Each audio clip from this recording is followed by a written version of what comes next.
With exactly 1 month to go before the THA elections, everything is in place. This, according to the Elections and Boundaries Commission, Tobago Registration Officer, Ms. Pamela Ogiste. Ms. Augeste was speaking with Channel 5 exclusively at her office in Scarborough. Kenisha George reports.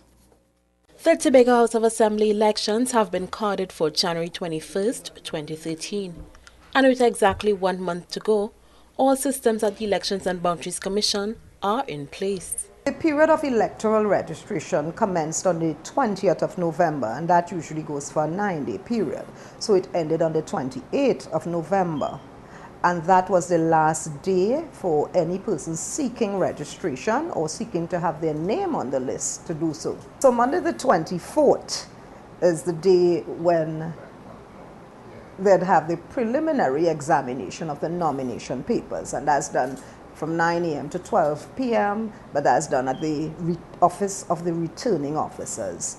But the 31st of December is actually the date. It entails the returning officer. I don't want to dwell too much on it because it's their responsibility, hardly mine. But of course it entails the persons who are attempting to go up for the elections, the candidates, to come with the necessary papers as required by law. So hence the reason we have the preliminary nomination inspection of the papers. So in so doing, to guide persons who would have not have all their information ready to have it ready by the Ms. Ogiste explained that the first list of electorates was available in preliminary form with approximately 46,500 persons enlisted.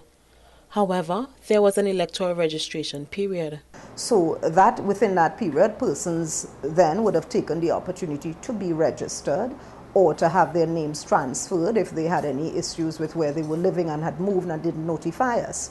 So the revised list, which would be the final list in essence, will be soon published, and that list is really the list that is used for election days. Further to that, Ms. Ogiste also clarified the issue of registered voters and change of address. The appropriate identification in this instance would of course be a national identification card, which is issued by us, in addition to the fact that your name must appear on the list of electors for what area you're registered for, so that one can hardly show up or expect to vote if he was registered, say, in Canaan, and because you now reside in Mount St. George, whether you have proof or not, if you didn't notify us of your change of address, and that is usually done through a formality. So, of course, that's where your name would appear on the list that you were registered, the area in which you were registered at. Ms. Ogiste was speaking to Tobago Channel 5 exclusively from her office in Scarborough.